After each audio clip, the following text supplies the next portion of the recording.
Tonight, we are not trying to become emotionless. We are learning how to stop being ruled by the first wave. This video is about emotional mastery, but Stoicism never asks you to flatten the human heart. It asks you to govern it, to see clearly before you obey, to recover the small space in which a wiser choice is still possible. Rule 1 is simple. Reclaim the pause. The text arrives, the insult lands, the room tightens. Your chest rises. A memory flashes. The body moves before language fully forms. In modern life, that moment is usually stolen from you. Notifications train you to answer immediately. Social pressure trains you to perform immediately. Anger, embarrassment, envy, fear, and the hunger for approval all try to push you into instant action. Chrysippus is the primary guide here because his Stoic psychology centers on the movement from impression to assent. An impression is not yet a judgment. It is something offered to the mind. The mind must still say yes. That distinction is the whole battlefield. The first jolt may be automatic, but the emotional spiral is not. According to the Stoic structure preserved through fragments and later reports, emotion becomes dangerous when the mind adds fuel. This is unbearable. This must mean I am disrespected. This outcome is terrible. I need to respond now. Once assent is given, the impression becomes a force. Once repeated, it becomes habit. Posidonius, in the surviving testimony about his thought, is useful here because he treats emotion not as a random weather pattern but as something tied to character and training. What you repeatedly consent to begins shaping who you are. Epictetus gives the practical method. Separate what is up to you from what is not. The message, the tone, the delay, the criticism, the look on someone's face, the verdict of the crowd, these are not fully yours, but the interpretation is. The pause is where you recover that ownership. Before you answer, ask, what am I actually reacting to? Is this a fact or an impression? Is this within my control, or am I trying to command the uncontrollable? Seneca adds a hard-earned warning. A mind that never pauses becomes easy prey to anger, fear, and humiliation. He often returns to the damage done when we speak while inflamed, especially in anger, because the first pleasure of reaction often leaves a longer trail of repair. A pause is not passive. It protects your relationships, your work, and your dignity. It keeps you from turning a temporary feeling into a permanent consequence. Zeno, in the fragmentary reports of his teaching, framed the Stoic life as living consistently under reason and virtue. That means emotion is not your master, but it is also not your enemy. It is information that must be ordered. The pause lets reason inspect the message before passion turns it into command. Be careful here. It is not pretending you feel nothing. It is not forcing a cold mask over a disturbed mind. If you try to crush every feeling, it will return disguised as tension, bitterness, or delayed reaction. The goal is steadiness, not numbness. So begin today with a small practice. When you feel the surge, do not answer for one breath. Then 2, silently name the impression. Anger, fear, envy, shame, urgency. That naming creates distance. Ask what is actually in your control. Then choose one response that you would still respect tomorrow. Do this in minor moments first, because mastery is built there. The pause is short, but it is enough to change the course of a life. Feeling is not fact. That rule is easy to say and hard to live, because modern life trains us to treat emotion as instant evidence. A message is left on read, and the body tightens. A colleague speaks over you, and irritation arrives before thought. A stranger's look, a delayed reply, a cold tone in a room, and the mind begins building a verdict in real time. We live under constant pressure to interpret everything immediately, as if speed were the same as truth.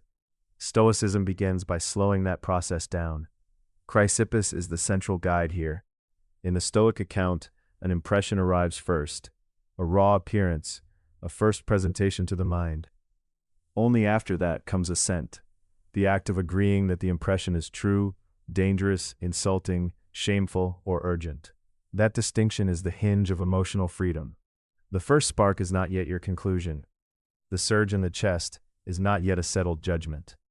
What makes an emotion grow sharp, sticky, and commanding is often the story we attach to it.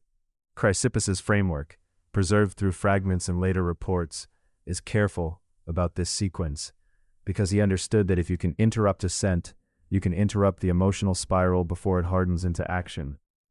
Posidonius helps deepen the picture. In the Stoic tradition associated with him, emotion is not just a momentary weather pattern. It is tied to the state of the whole person, habit, training, and the kind of character one has been cultivating over time. This matters because repeated reactions begin to shape what feels obvious. If you constantly interpret silence as rejection, or criticism as humiliation, or delay as disrespect, your mind rehearses a pattern until it feels like instinct.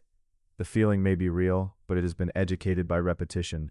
That is why Stoic work is not about pretending not to feel. It is about retraining the mind that interprets what you feel. Epictetus gives the practical method. He teaches that what disturbs us is not merely the event, but our judgment about the event.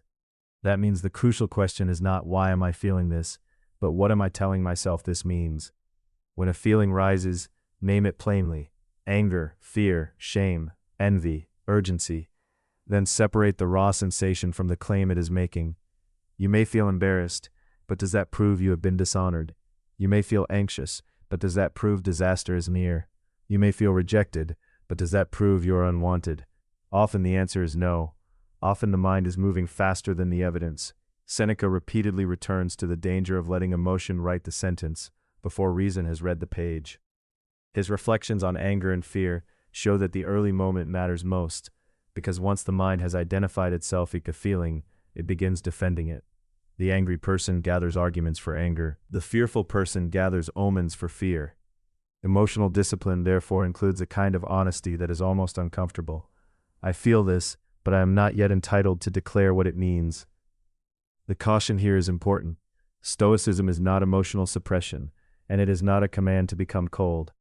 Feelings often contain useful signals.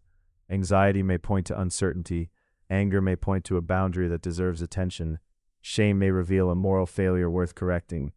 But none of these emotions are identical to truth itself. They are data, not decrees. If you obey them instantly, you let a signal become a master. Zeno's broader vision gives this rule its purpose: live consistently under reason and virtue. That means the goal is not to kill feeling, but to order it. To master emotion is to keep it in service of a steady life, a just life, a life that can examine itself before it reacts. Today, practice one small discipline. When a feeling spikes, pause and write 2 sentences in your mind. First, this is what I feel. Second, this is what I know. The gap between those 2 sentences is where freedom begins. The first spark is not the fire. In modern life, the spark can arrive in 1,000 small ways. A message that sounds colder than you expected, a meeting where you feel dismissed, a traffic insult, a comment online that lands like a needle, or a memory that returns at the wrong hour and suddenly changes the color of the day. Most people think the emotion itself is the problem, but Stoicism asks for greater precision. The first movement is often automatic. It is an impression, a stir, a pressure of the mind and body. What follows after that is what matters most, because once you start agreeing with the spark, once you tell it that it is fully right, fully justified, and fully in charge, the small flame grows teeth. Chrysippus is the central guide for this rule. Although his works survive only in fragments and later reports, the Stoic tradition preserves his core insight clearly. Emotion is not only something that happens to us, it is deeply connected to the judgments we give it. A disturbing impression comes first, but assent gives it structure. The mind says in effect, this is unbearable, this is an insult, this must be answered now, and the inner weather hardens into action. The Stoics did not teach that human beings should become empty or numb. They taught that the mind must learn to examine what it is about to believe. That pause, however brief, is where freedom begins. Posidonius adds another layer. He helps explain why repeated reactions matter. A person does not merely feel anger once. A person practices anger, rehearses impatience, returns to fear, and slowly builds a character that expects the world to strike first. This is why the first spark matters. If you let every spark become a story, the story becomes a habit, and the habit becomes you. The training of emotion is therefore not about winning one perfect moment. It is about refusing to let a moment become a pattern. In practice, this means learning to name the event before you name the meaning. When you feel the rush, do not immediately explain it. Do not say they are disrespecting me, or I am failing, or I cannot stand this. Start smaller and truer. There is heat, there is tightening, there is a strong impulse to react. That description creates space. In that space, you can ask what is actually known, what is only guessed, and what is still within your power. Epictetus gives the practical method here. Impressions present themselves, but you do not have to hand over assent. The event is not yet your verdict. Seneca, who writes with unusual force about anger, understood how quickly a small provocation can become a moral disaster if it is entertained too long.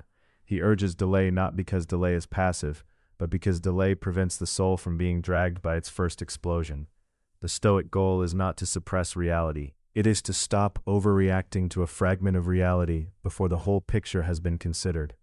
If you can interrupt the first spark, you often prevent damage that would otherwise take days to repair. There is also an important caution here. Do not use this teaching to deny that you are hurt, afraid, or overwhelmed.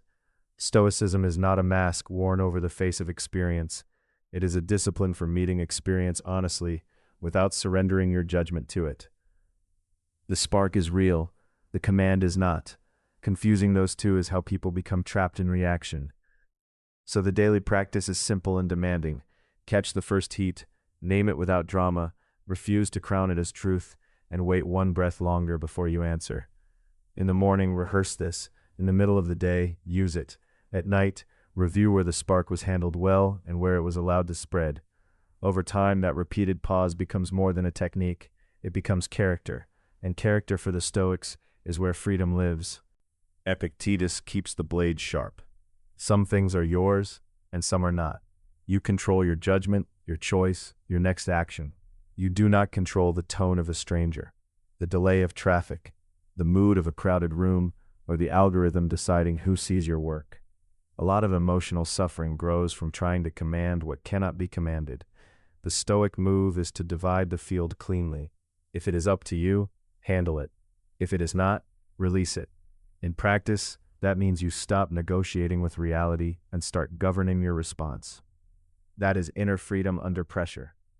Modern life makes this harder because it blurs the line between influence and control. Notifications arrive like demands. Workplaces reward constant availability. Social media trains the mind to treat other people's reactions as personal verdicts. A missed message can feel like rejection. A bad meeting can feel like a collapse.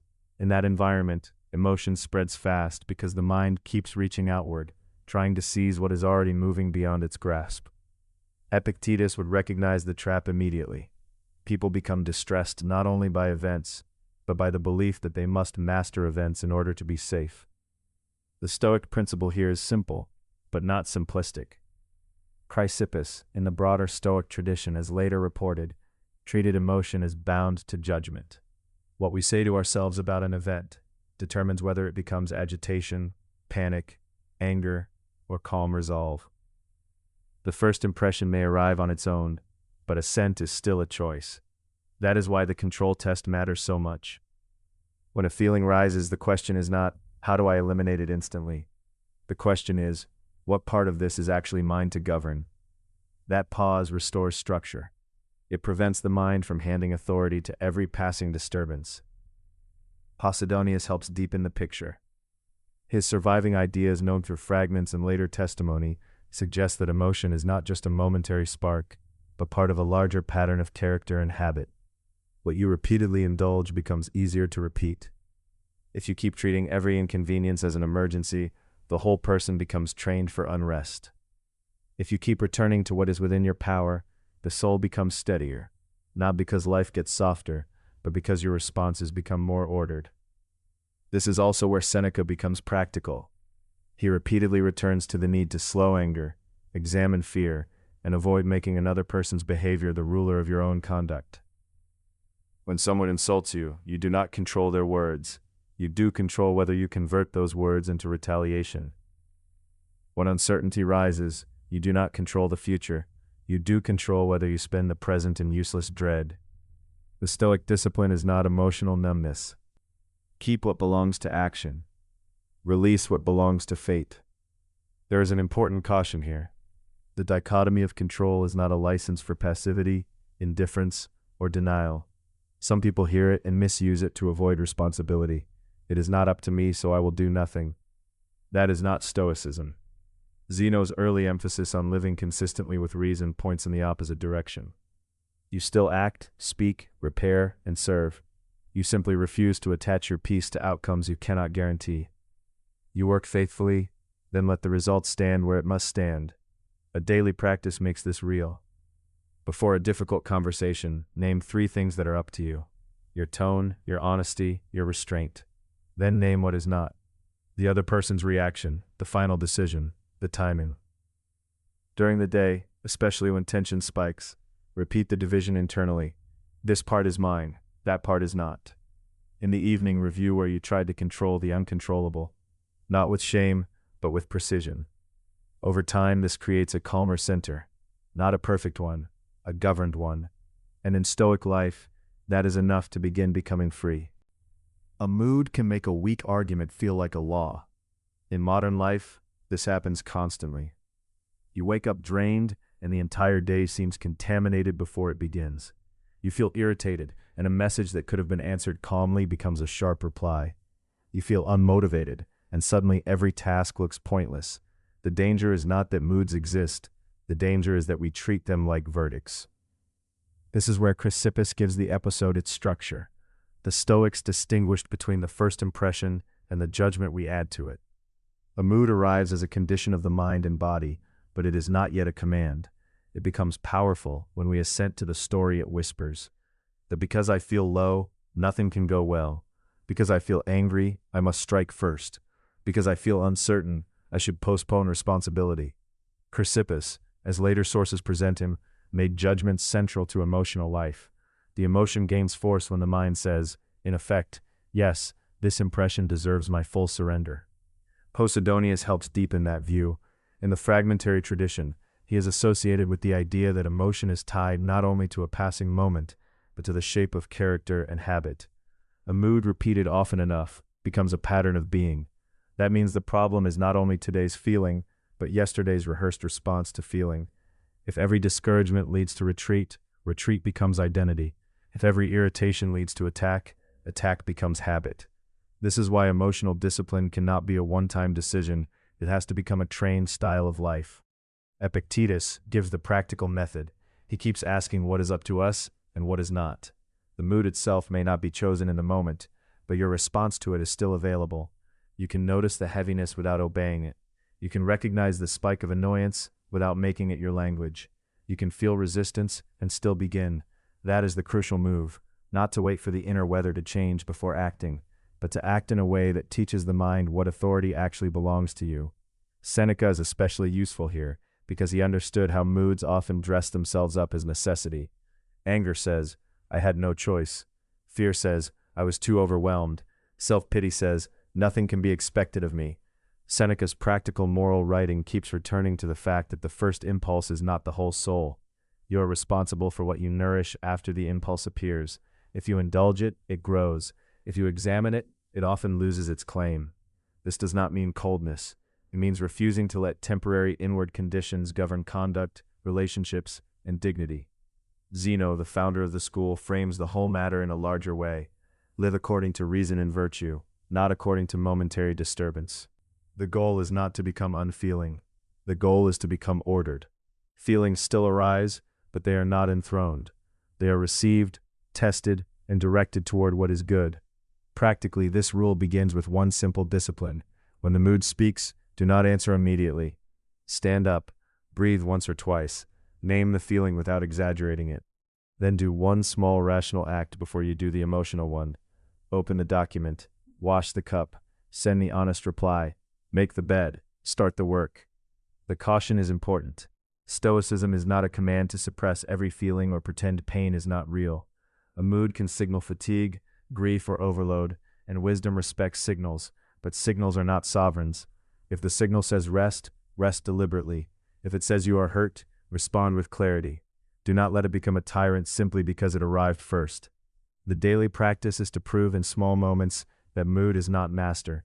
Each morning, choose one act of order before you check how you feel. Each afternoon, pause before replying when the tone inside you begins to harden. Each evening, review the day and ask where you obeyed the mood instead of the principle. Over time, the mind learns a new hierarchy. The ship does not ask the wind for permission to steer. It studies the wind, then holds its course. Anger feels powerful because it seems to deliver justice instantly. In modern life, that illusion is everywhere. The reply sent too fast, the meeting where one cutting sentence changes the tone, the road rage moment that follows you home, the late-night message typed in certainty and read the next morning in embarrassment. Anger offers speed, and speed can feel like strength, but the Stoics treat that feeling with suspicion, because what arrives as force often leaves as damage. This is where Chrysippus is especially useful. In the Stoic account, an impression arrives first. Someone offends you, embarrasses you, blocks you, or speaks unfairly.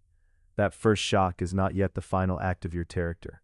What matters is the assent you give next. Do you tell yourself this must be answered now, and harshly, or do you interrupt the chain before it becomes a command? Chrysippus's larger project, preserved only in fragments and later reports, was to show that emotion is not a mysterious storm with no structure. It grows when the mind accepts a certain judgment. Anger is not just heat, it is heat plus belief. Seneca makes the practical cost visible. Across his essays on anger and daily conduct, he repeatedly returns to the same truth. Anger is always larger in the moment than it is in the aftermath. It demands action now, but it often produces remorse later. The insult may be real, the offense may deserve a response, yet the angry response usually exceeds the need. It widens the wound, humiliates the other person, and then forces you to spend time, dignity, and trust on repair. In that sense, anger borrows from tomorrow. It spends the future to satisfy the present. Posidonius deepens the warning by looking at character itself. Human life is not shaped by single eruptions alone, but by repetition.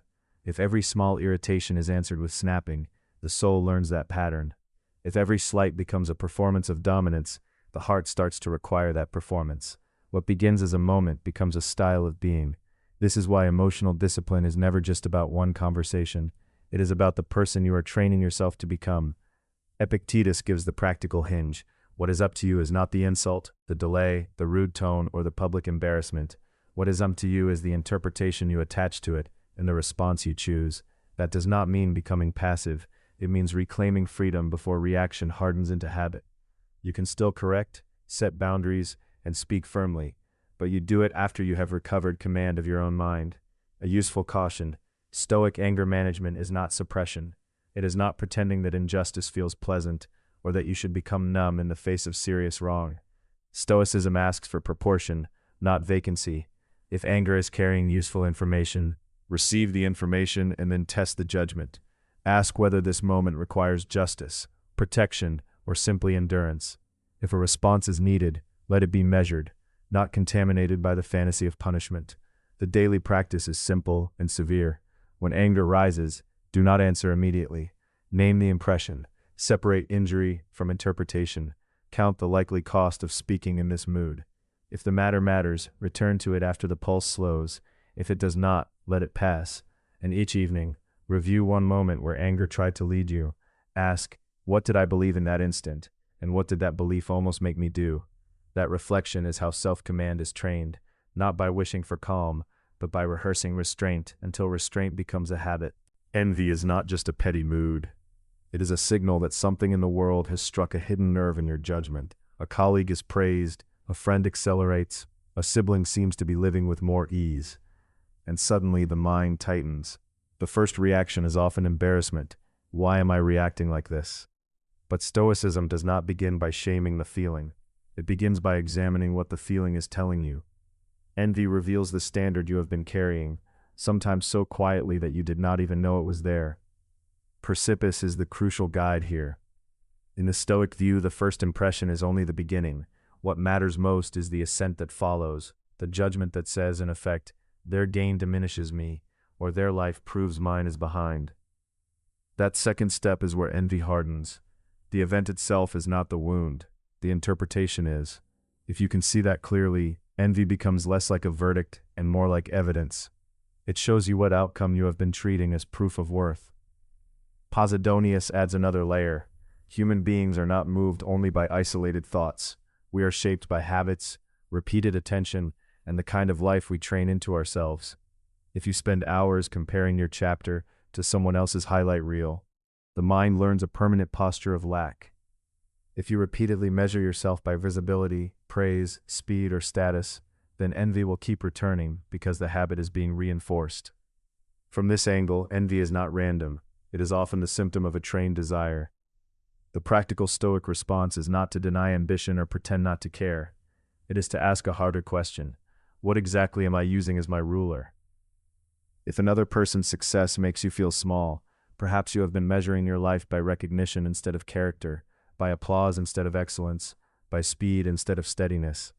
Epictetus would push you back to what is up to you: the quality of your judgment, the cleanliness of your effort, the dignity of your conduct. That is where your authority begins. Other people's rise is not a robbery of your own task. Seneca is especially useful for the emotional afterlife of envy. He understood how easily comparison turns the soul restless and dissatisfied.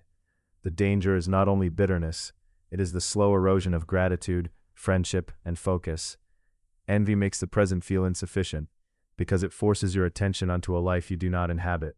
It can also turn learning into self-contempt.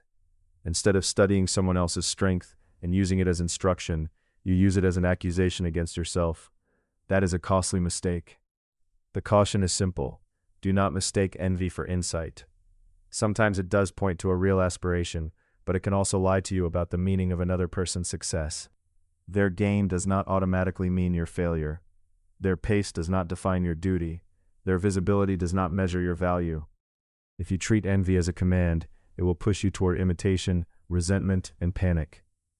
If you treat it as evidence, it can help you locate the false standard that needs to be corrected. So make this a daily practice. When envy appears, pause long enough to name it without dramatizing it. Ask, what am I comparing? What do I believe this other person has that I need in order to be enough?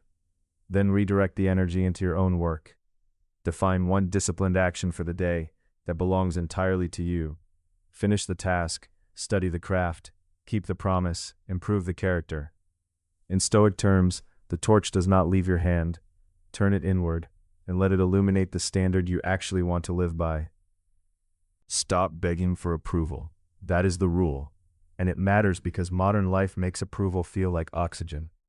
Messages arrive instantly. Opinions travel faster than reflection. A glance, a pause, an unread reply, a quiet room after you speak. These small signals can start steering your choices before you have even noticed that you have handed the wheel away. People shape themselves to fit the room, then call it maturity. They hide their real view, perform certainty they do not feel, or abandon their standards the moment they sense disapproval. The result is not peace. It is dependence wearing a friendly face. Epictetus is the sharpest voice for this discipline. In the teaching preserved through Arian, he repeatedly returns to the same boundary. Some things are up to us, and some things are not. Other people's praise, irritation, admiration, or rejection are not under our command. What is under our command is our judgment, intention, and response. Once you understand that, approval loses its throne. You can still appreciate encouragement. You can still value friendship and trust, but you stop making the opinions of others the measure of your worth or the steering mechanism of your conduct. Chrysippus helps explain why this matters so much. A feeling of wanting approval is not yet the final problem. The Stoic concern is the judgment that follows it. I must be liked. I cannot endure disfavor. If they disagree, I am diminished. That is the moment emotion becomes obedience. The impression arrives. Then the mind gives assent. Then the body begins to act as if social acceptance were a necessity of life. Chrysippus's broader account of emotion, as preserved only in fragments and later testimony, treats this as a failure of ruling reason, not a harmless preference. The pressure is real, but the verdict is optional. Seneca gives the practical texture of this lesson. He warns in different places against living at the mercy of applause and against shaping your character to suit the crowd. His concern is not coldness, it is dignity. If you need constant approval, you become easy to manipulate and hard to trust. You will flatter when you should be honest. You will stay silent when you should speak. You will betray your own judgment in tiny ways, and those tiny betrayals accumulate into a weak character. Emotional discipline in this sense is not about becoming less human, it is about becoming more reliable. Zeno, the founder whose surviving legacy reaches us mostly through fragments and later reports, grounds the whole matter in virtue and self-command. A person living according to nature does not make social applause the highest good. Reason must lead. Conduct must be consistent. Feelings may signal, warn, or invite reflection, but they do not get to rule the life. That is what makes approval a tasteful chain. It can feel refined, social, even noble, while still binding the self to outside judgment. The practical application is simple, but not easy. Before you speak, ask, am I trying to be truthful or merely acceptable? Before you post, ask, am I sharing something useful or auditioning for value? Before you apologize, ask, am I repairing a real wrong or trying to dissolve someone's disappointment at any cost? Sometimes the honest answer will be uncomfortable. That discomfort is not a sign that you are wrong. It is often the price of independence. There is a caution here. Stoicism does not ask you to become harsh, isolated, or proudly indifferent to everyone around you. Approval seeking is not healed by contempt. You still owe respect, listening, and care. You still learn from criticism. The goal is not to stop caring what anyone thinks. The goal is to stop letting that care overrule your judgment. Friendship remains human, so does disagreement, but your inner standing cannot depend on the crowd's mood. Make this a daily practice. Once a day, notice one moment where you shapeshifted for acceptance. Do not shame yourself. Just name it clearly, then rehearse the better response for next time. Calm speech, honest boundaries, and self-respect without performance. Over time, the need for approval weakens when you stop feeding it with obedience. And in that space, a quieter strength appears, the ability to be respected without being dependent. Most people wait for the emotional storm to begin before they try to become disciplined. By then, the body is already tight. The voice is already rising, and the judgment that should have protected you has been replaced by reflex. Rule 9 is simple. Train the response before the crisis. If you only attempt self-command in the middle of pressure, you are asking an unpracticed mind to perform under fire. Chrysippus is the guiding lens here. In the Stoic view, an emotion does not appear as a finished moral event. First comes the impression, the message, the look, the delay, the criticism, the imagined threat. Then comes assent, the inward agreement that says, in effect, this is unbearable, this is an insult, this must be answered now. That second step is where your freedom lives, and because assent is a habit of judgment, it can be trained. The mind becomes better at pausing when it has rehearsed the pause many times before the pressure arrives. Epictetus sharpens the practice. He keeps returning to the distinction between what is up to us and what is not. The comment from another person is not fully yours to control. The traffic, the meeting, the message left unanswered, the tone someone chooses in public, these do not belong to your command. But the use you make of the impression does. So train that moment. Before the hard conversation, rehearse the first sentence you will not say. Before the presentation, rehearse the breath you will take when your chest tightens. Before the family gathering, rehearse the boundary you will hold without apology or performance. This is how freedom becomes usable in real time.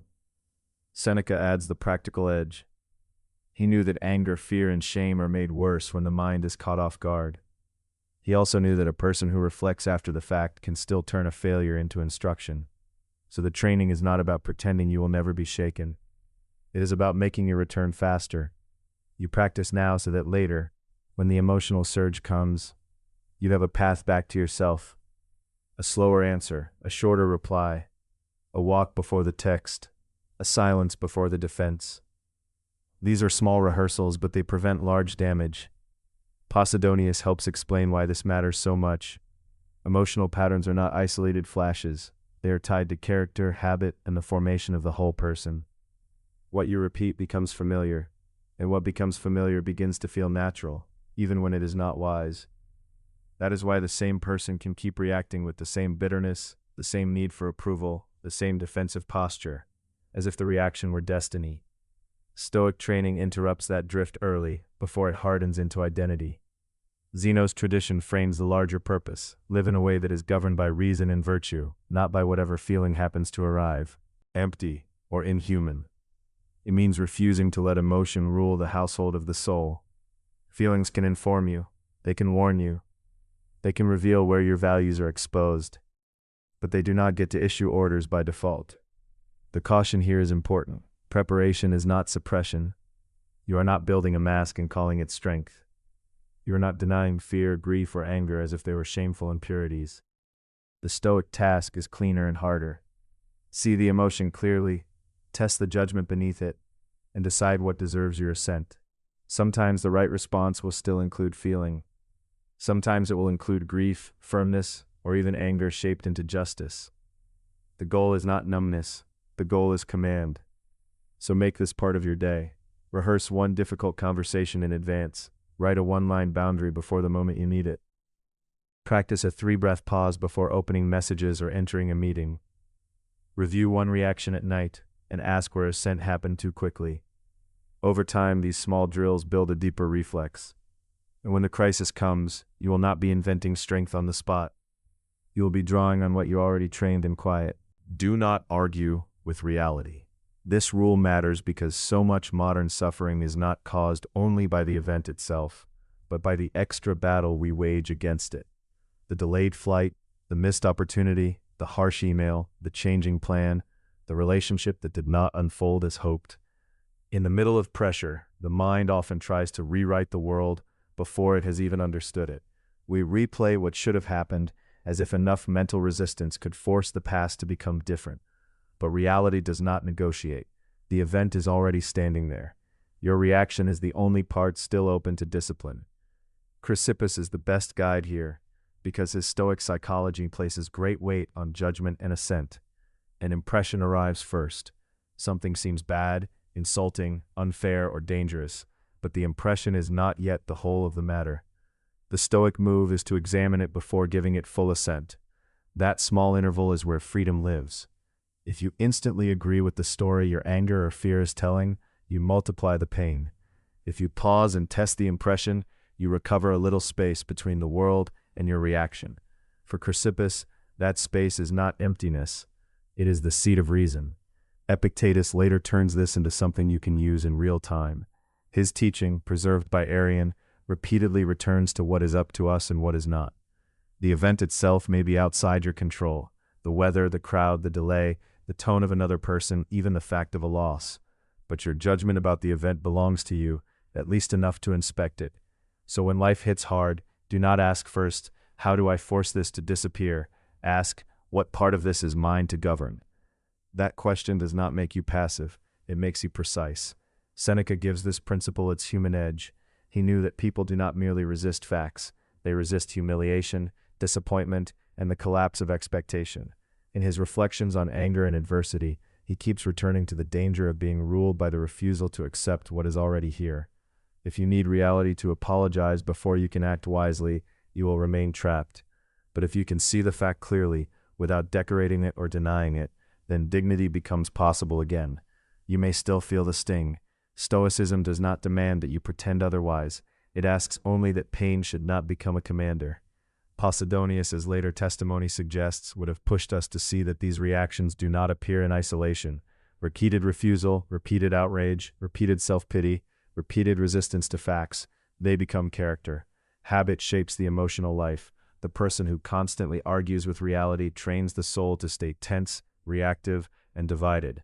The person who practices clear seeing trains steadiness. This is why emotional mastery is not a one-time insight.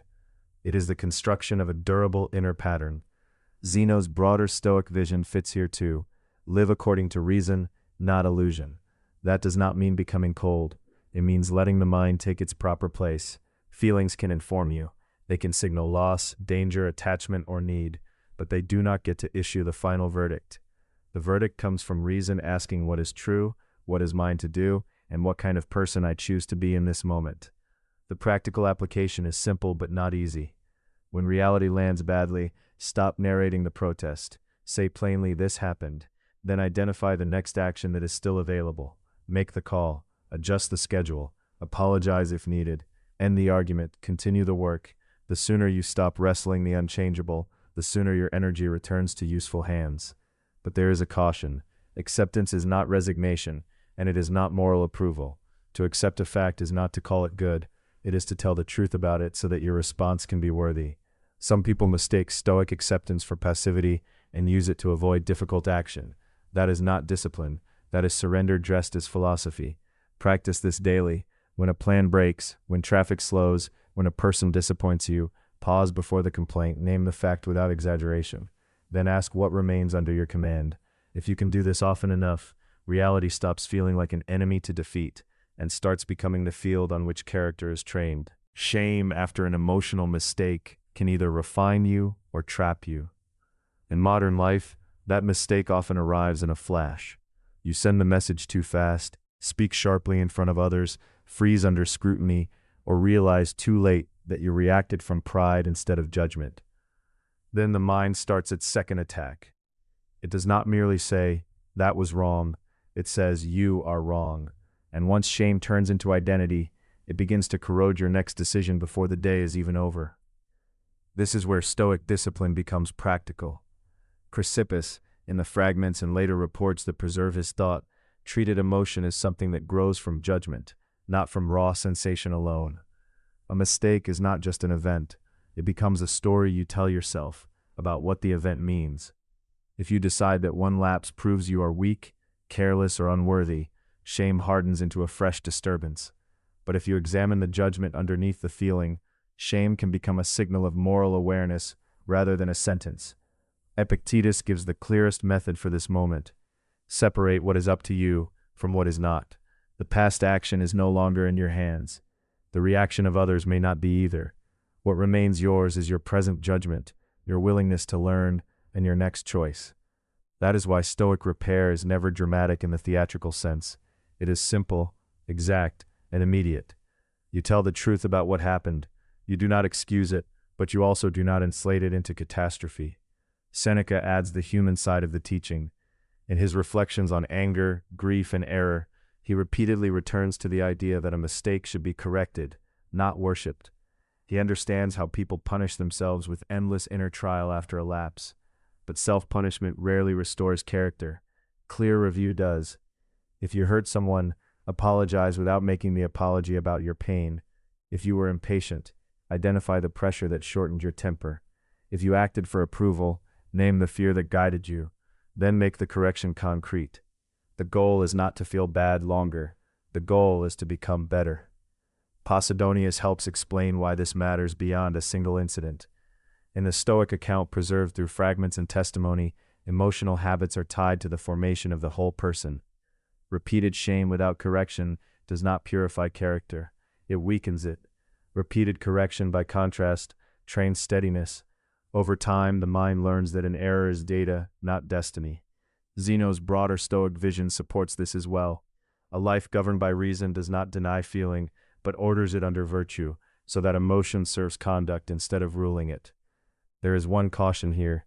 Shame can expose a genuine moral failure, but it can also exaggerate a small lapse into self-contempt. Stoicism does not ask you to become numb to wrongdoing. It asks you to become precise. Do not confuse healthy remorse with endless self-attack. Do not make "I failed" into "I am a failure." The first can lead to correction. The second usually leads to retreat, secrecy, and repetition. The daily practice is straightforward.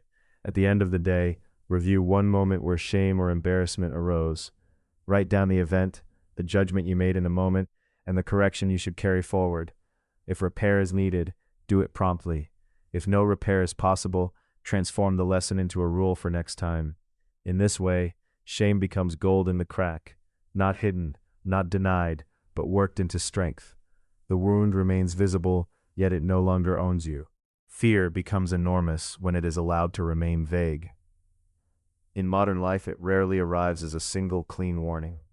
It shows up as the knot before a difficult message, the dread before a performance review, the panic before a medical bill opens, the hesitation before telling the truth, the silent pressure of not knowing what will happen next. When the mind tries to hold all of that at once, fear turns into a horizon. It swallows the whole day. The Stoic answer is not to pretend that the danger is harmless. It is to narrow attention until the next duty becomes visible. Chrysippus gives the backbone of this rule. In Stoic thought, emotion is not just a weather system falling from nowhere.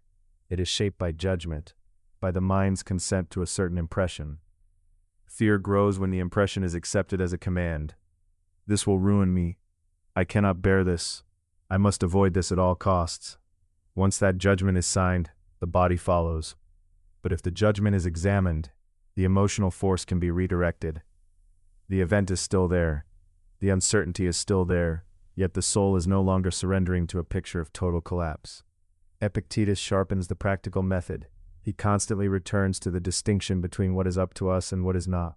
We do not control the outcome of every conversation, the reaction of other people, or the future itself. But we do control whether we prepare, whether we speak honestly, whether we take the next step that reason approves. That is why duty reduces fear. It gives the mind a task instead of a spiral. A task can be done. A spiral only grows. When fear appears, ask what action is actually yours. Not the whole life, not the whole battle, just the next duty that belongs to this moment. Seneca is useful here, because he understood how fear feeds on imagination. He often returns to the idea that the mind suffers more in anticipation than in contact, because it keeps rehearsing threats instead of meeting reality. His letters and essays do not ask us to become numb. They ask us to become usable under pressure. A person who is frightened but still honest, frightened but still responsible, frightened but still present, has already begun to master fear in the Stoic sense. Courage is not the absence of trembling. It is the refusal to let trembling decide your conduct. Posidonius adds an important deeper layer. Repeated fear becomes character if it is rehearsed without correction. A person who always evades, delays, or collapses in front of pressure does not merely have a bad day. They are training a pattern. That is why duty matters so much.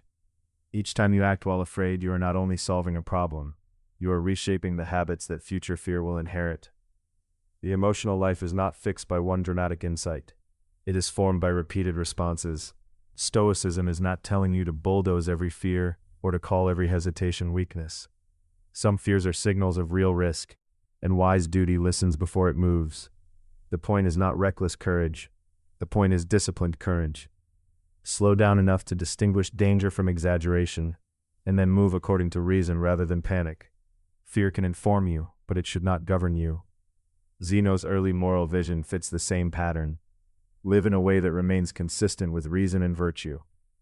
That means you do not wait to feel fearless before you act well. You act well, and through that action, fear loses its throne. Make a short list each morning. One duty that is uncomfortable, one duty that is ordinary, one duty that repairs something unfinished. When fear rises, do not ask for a life without weight. Ask for the next right thing. Then do it. One lantern is enough for one step. Guard your inputs, because the mind rarely explodes all at once. More often it is tilted, day by day, by what it repeatedly consumes. Modern life is built to keep you exposed.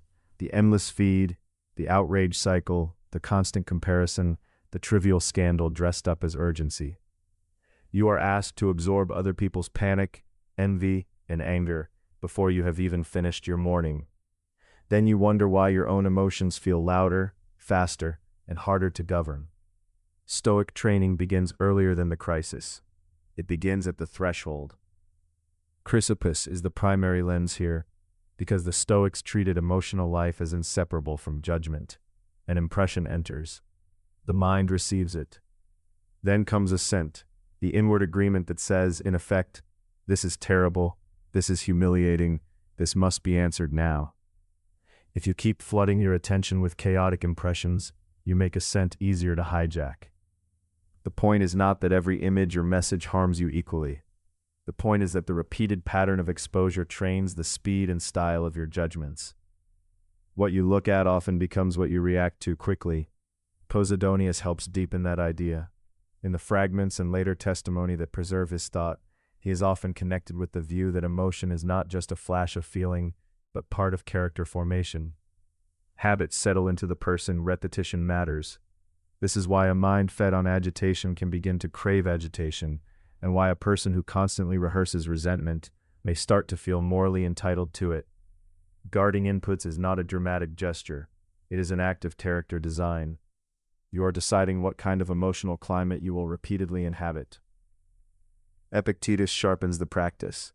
He keeps bringing the discussion back to what is up to us, our attention, our assent, our use of impressions. You may not control every headline, message, or public mood, but you can control whether you invite it into the inner room of your life. You can close the door. You can delay the response. You can refuse the immediate partnership between stimulus and reaction. As a stream of content leaves you agitated, scattered, or ashamed of your own life, That is not a neutral entertainment problem. It is a training problem. Seneca makes the point concrete in his reflections on anger, fear, and mental pollution. He repeatedly warns, in substance, that the soul becomes more vulnerable when it is overfed by disorder. His concern is not puritanical isolation, it is preservation of dignity. A person who is always taking in what is bitter, ridiculous, or contemptuous will have less inward room for patience and less steadiness in relationships. Protecting your mind is a form of protecting the people around you, because undisciplined attention does not stay private for long. In the fragmentary reports that preserve the earliest Stoic outlook, frames the whole matter as living according to reason and virtue. That means your inputs should serve the life you are trying to build, not sabotage it. You do not have to become passive or uninformed, but you do need standards. Ask whether a source clarifies your duty or merely stirs your appetite for reaction. Ask whether this conversation strengthens self-command or dissolves it. The caution is important. Guarding inputs is not the same as denying reality.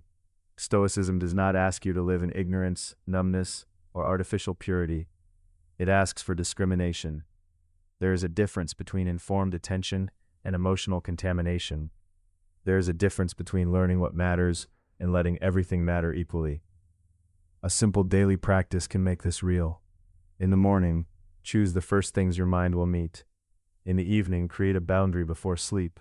No outrage, no comparison, no endless scrolling. During the day, notice which sources leave you more frantic than wiser.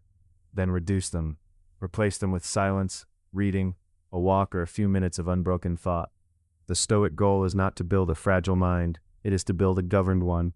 What enters the mind shapes the mind, and what shapes the mind eventually shapes the life. Do not over-explain. This is the rule. When pressure rises, people often mistake length for honesty. They say no, then add 3 reasons, 2 apologies, and a final retreat that invites negotiation. In modern life, this shows up everywhere. A coworker asks for just a quick favor when your day is already full. A friend pushes past a boundary. A message arrives and your first instinct is to justify yourself before anyone has even challenged you. The nervous mind wants to soften every edge. It wants to remain liked, not merely truthful. Stoically, this habit reveals a deeper problem. The boundary itself is not the weakness, but the fear of how it will be received. Chrysippus' approach to emotion helps here. The first movement is an impression, the second is assent. Over-explaining often begins in that second moment, when we silently agree with the thought that our no must be defended in order to be legitimate. But a Stoic does not give every impression immediate authority. He examines it. Is this request truly mine to accept?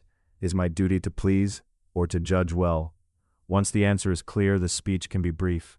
Epictetus gives the practical shape of this discipline. What is up to us is our choice, our judgment, our willingness to act according to reason. What others think after that is not ours to command. When you over-explain, you often try to manage the other person's feelings as though your own peace depends on their approval. But approval is never fully in your possession. The goal is not to become harsh. The goal is to stop handing your center of gravity to someone else's reaction. Seneca adds an important warning.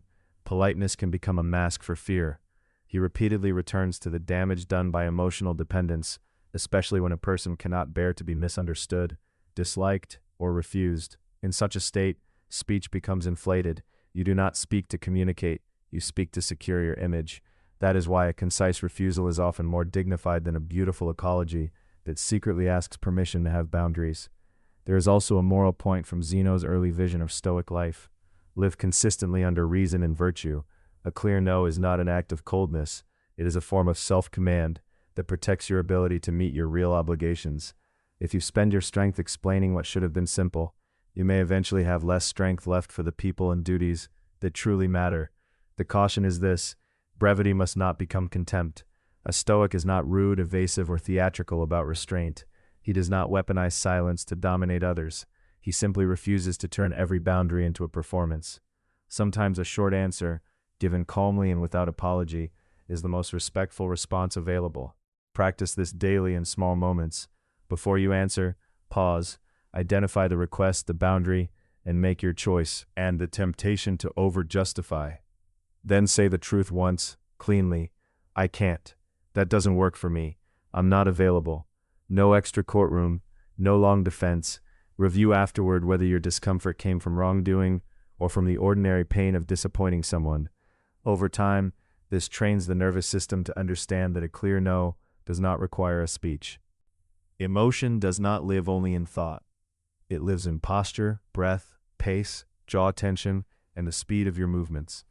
In modern life, that becomes obvious in seconds.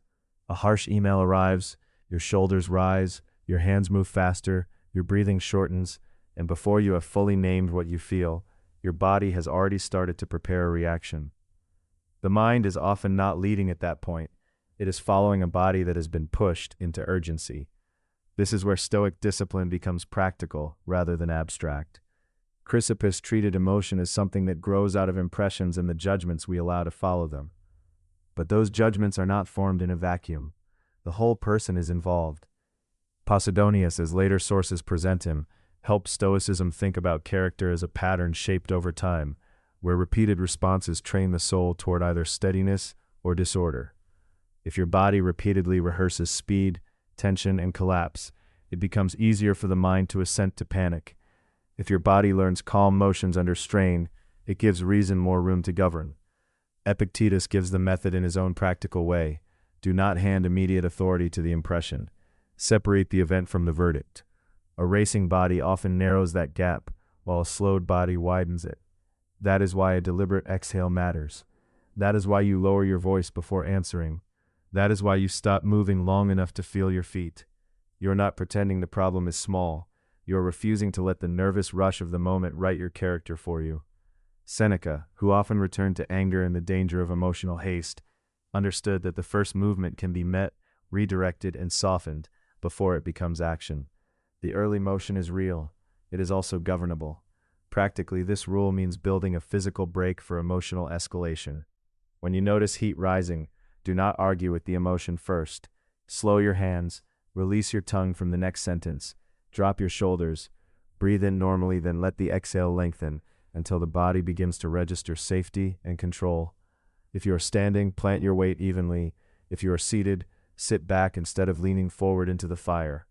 If the conflict is public, create one small gap before responding. Sip water, look away briefly, write one sentence instead of firing off 10. These are not dramatic gestures. They are signals to your own mind that you are still in charge. The caution is important. Slowing the body is not the same as suppressing emotion. Stoicism does not ask you to become numb, frozen, or detached from what matters. Emotion can contain information. It can reveal violation, grief, fear, or concern. But information is not yet command. The body can help you receive the signal without becoming possessed by it. If you force calm as a mask, the pressure often returns in another form. If you use the body to create space for judgment, you preserve freedom without denying reality. Make this a daily practice, not a crisis-only rescue. Train it in ordinary moments so it is available under pressure. Walk more slowly when you feel rushed. Practice 1 minute of long exhalations before difficult conversations. At the end of the day, notice where the body tightened first and where you could have interrupted the chain sooner. Over time, this becomes part of the Stoic craft, not the elimination of feeling, but the governance of the whole person. The fire cools when the body stops feeding it, and in that gap, reason returns to its proper place. In a modern life, criticism arrives everywhere.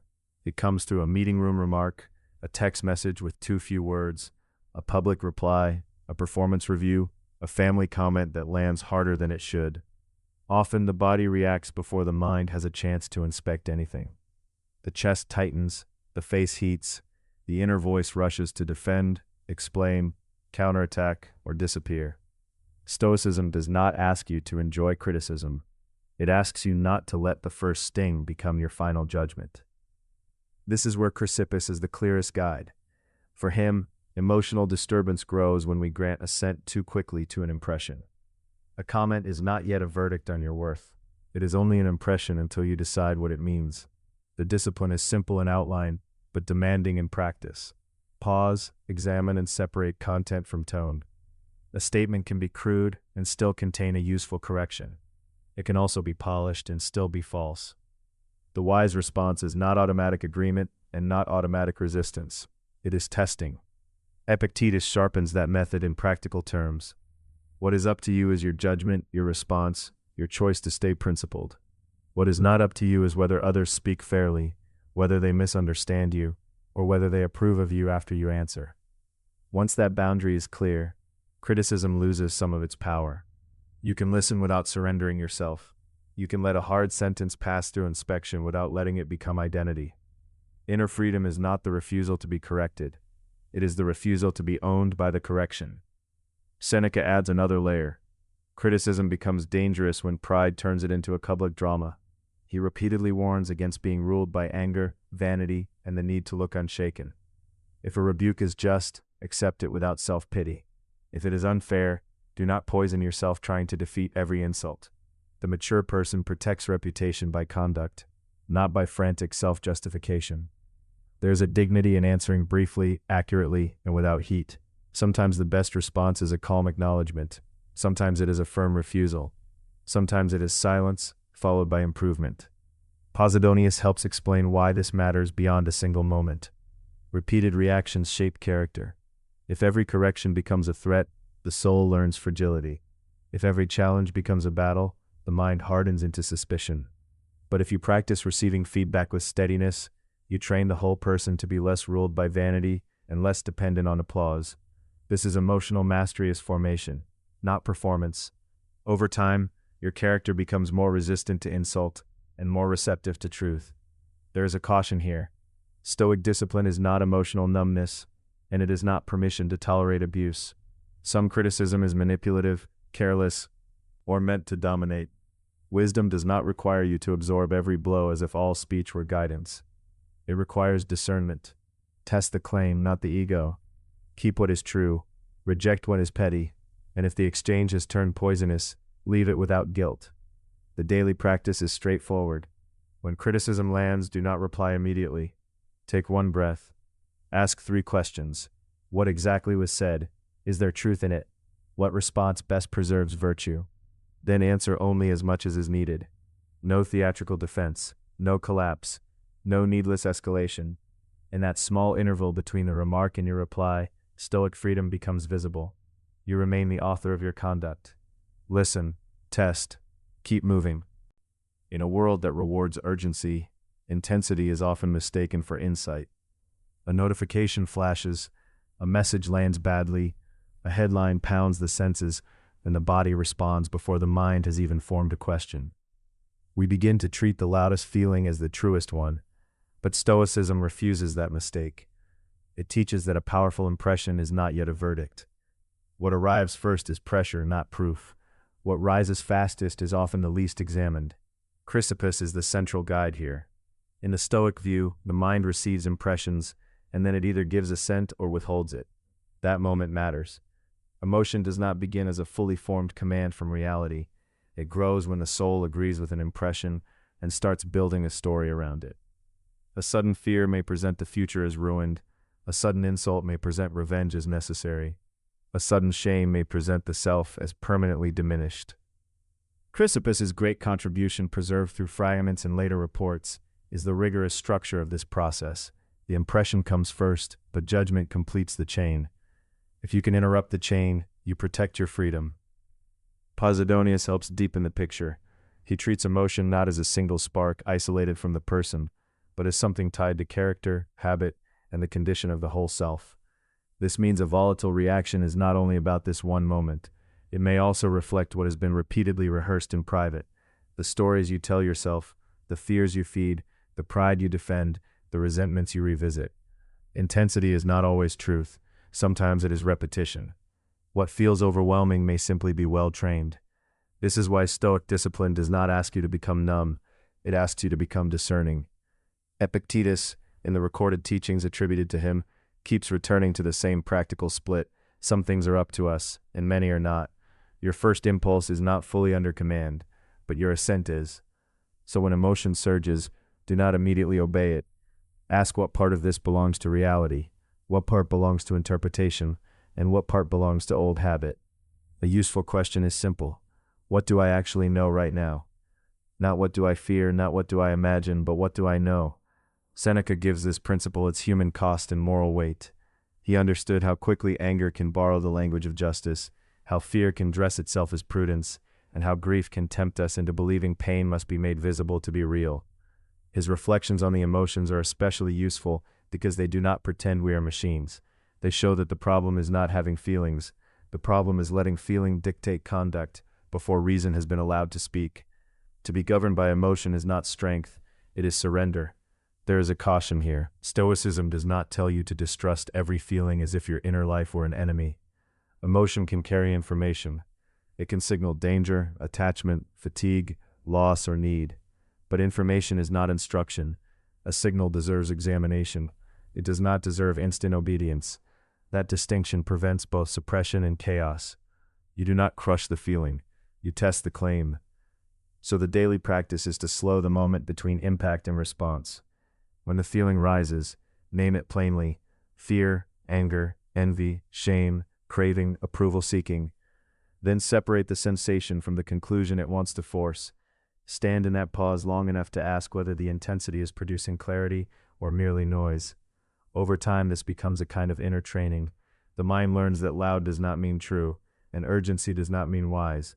Zeno, in the fragments and later reports that preserve his early Stoic outlook, frames the life well when he binds freedom to reason and virtue rather than to impulse. That is the standard beneath all of this, not the absence of feeling, but a life ordered by what is worthy. In that order, emotion is not a tyrant. It becomes material to be governed, directed, and brought back under the rule of a steady mind. Use delay as a discipline before you trust the first impulse. In modern life, the pressure to respond instantly is almost constant. A message arrives, and your body treats it like a demand. A comment lands, and the mind begins building a case before the facts are even clear. One notification can pull you into a reply that you would never choose after a minute of silence. That is why delay matters. It interrupts the rush from impression to action, and in that interruption, freedom reappears. Chrysippus is the central guide here, because his Stoic psychology treats emotion as something that grows through judgment. The first flash is not yet the whole passion. What gives anger, fear, or shame their force is the mind's assent, the moment when we say, in effect, "This is unbearable. This is an insult. This must be answered now." Delay weakens that chain. It creates a gap before assent becomes action. In Stoic terms, you are not erasing the impression. You are refusing to let it harden into a command. Epictetus gives this practical shape. He teaches that when an impression appears, we do not have to accept it immediately. We can examine whether it belongs to what is in our power, whether it is distorted by panic, whether it demands a response at all. That is why a pause is not passive. It is active testing. You are asking, what is this really? What part of it is mine to handle, and what part belongs to chance, other people, or time? That question can turn a destructive reaction into a measured response. Seneca adds the moral warning. He knew how quickly a heated response can damage both dignity and relationship. Anger loves speed because speed gives it the illusion of strength, but speed often exposes weakness, a wounded ego, a frightened mind, a pride that cannot endure being crossed. Delay does not make you soft. It makes you less governable by the worst moment of your day. Sometimes the most honorable action is to let the mind cool before speaking, writing, deciding, or accusing. Posidonius, in fragmentary testimony, is often associated with the broader formation of character. That matters because delay is not only for emergencies, it is training. Every time you pause before reacting, you are rehearsing a different self. Over time, that repeated hesitation becomes a habit of inner order. The person who can wait does not merely survive one difficult exchange. They become someone less easily captured by impulse. But caution is necessary. Delay is not the same as suppression, silence out of fear, or endlessly postponing necessary truth. Some matters require firm action. Some conversations should happen. Some boundaries should be set. The Stoic discipline is not to become frozen. It is to become exact. Delay is useful only when it protects judgment and leads to better action. Build this into daily life in a simple way. Before replying to anything charged, count to 10. If needed, wait until the next hour, the next walk, or the next morning. Read the message once, then again after your breathing has slowed. Before sending a difficult text, ask whether you would still send it if no one ever knew you were hurt. This is how the pause becomes a practice, not a theory. Not every fire should be answered while it is still hot. Practice voluntary discomfort. Modern life is built to make comfort feel like a right. Temperature is controlled, food is immediate, entertainment is endless. Every delay can be bypassed, every quiet moment filled, every mild inconvenience avoided. Over time, that ease can weaken a person's tolerance for frustration. Then the smallest disruption feels personal. A crowded train, a missed message, a hard conversation, a bad night's sleep. Suddenly the emotion is larger than the event. Stoicism answers this by training the mind before pressure arrives. Chrysippus is the best guide here, because his way of thinking treats emotional life as something that follows judgment and habit, not random fate alone. If the mind repeatedly assents to comfort as a necessity, then discomfort begins to look like injury. But if the mind learns in advance that it can endure simple conditions without losing dignity, the emotional chain weakens before it starts. The point is not to become harsh. The point is to become unbribable by ease. A disciplined response is built by repetition, not by inspiration. Posidonius helps deepen this further. In the fragments and later reports that preserve his thought, emotion is not just a flash in the moment, it belongs to the formation of character.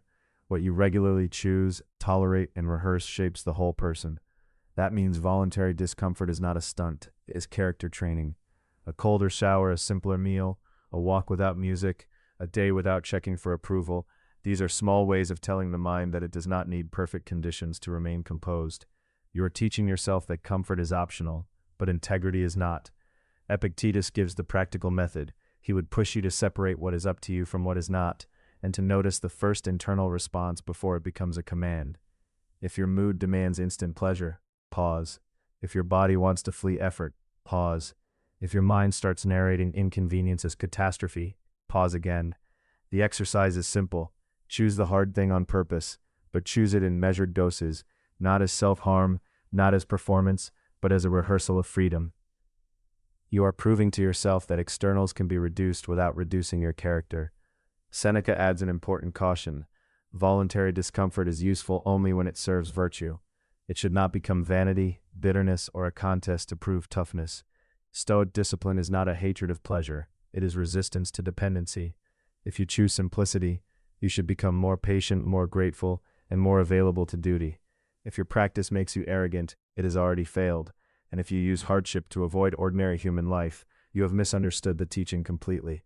Zeno's early spirit, as later tradition preserves it, framed the good life as one ordered by reason and self-command. That is the real aim here, to make your emotional life less fragile by making your standards more stable. A person who can live well under modest conditions is less likely to be ruled by fear, craving, or panic when conditions worsen. So make this a daily discipline. Once a week, remove one layer of comfort on purpose. Take the shorter route, the simpler meal, the quieter hour. Notice the first complaint, then refuse to obey it. The body may protest, but the soul learns, and when pressure returns in real life, you will not be meeting hardship for the first time. You will be meeting a familiar teacher with a steadier mind. Loneliness is a signal, not a verdict. That is the rule here. It does not announce that you are worthless, unlovable, or destined to be abandoned. It announces that something in you wants contact, warmth, witness, and belonging. In modern life, that signal can become loud very quickly. You can spend an evening scrolling through polished lives, watching messages arrive for other people, feeling the ache of being unseen, and then making a rushed decision just to stop the discomfort. A late-night text, a return to a draining relationship, a call to someone who only appears when convenient. Loneliness can make almost any door look like an exit. Chrysippus gives us the deeper frame for this kind of moment. In the Stoic view, the first feeling is not yet the final judgment. An impression arrives, then the mind either examines it or grants it power. Loneliness may arrive as a real impression, a human signal carrying information about your need for connection. But the destructive part begins when the mind adds a conclusion. I must act immediately. Any attention is better than none, or being alone means something is wrong with me. That added judgment is what drives the emotional spiral. The feeling is not the enemy, the untested assent is. Posidonius is useful here because he treats emotion as part of the shaping of the whole person, not as a random flare that has nothing to do with character. Repeated loneliness can train a person into habits of craving, self-abandonment, or dependency, but it can also train steadiness. If you repeatedly answer loneliness with dignity, patience, and meaningful action, you begin to build a different reflex. The need remains human, but it no longer becomes a command that overrides judgment. The soul learns that solitude is a condition to be met with form, not panic. Epictetus sharpens this into a practical test. Ask what is up to you and what is not. You cannot force others to be present in the exact way you want. You cannot guarantee that every message will be answered, every invitation accepted, or every empty evening filled. But you can govern your response. You can decide whether you will treat loneliness as evidence against your value, or as a moment to practice inner freedom. You can choose to be alone without being disordered. Seneca adds a hard but humane caution: do not seek relief in what will later deepen the wound. He understood how pain can push us towards substitutes that look like comfort and leave behind regret. That includes the impulse to trade self-respect for attention, or to crowd the silence with whatever is easiest to obtain. Loneliness should not become an excuse to surrender your standards. If a relationship is harmful, loneliness does not make it wise. If a choice is degrading, loneliness does not make it noble. But it does not appoint the object that will feed it. So what does disciplined solitude look like in practice? It begins with naming the feeling without collapsing into it. I am lonely, not I am failing. Then widen the room around the emotion, drink water, go outside, write a message to someone steady, not someone volatile. Read something that strengthens the mind. Cook a simple meal with attention. Do one small task that returns you to agency. And if contact is needed, seek contact without pleading for rescue. There is a difference between reaching out and surrendering your center. Let loneliness speak, but do not let it govern. Over time, make this a daily practice.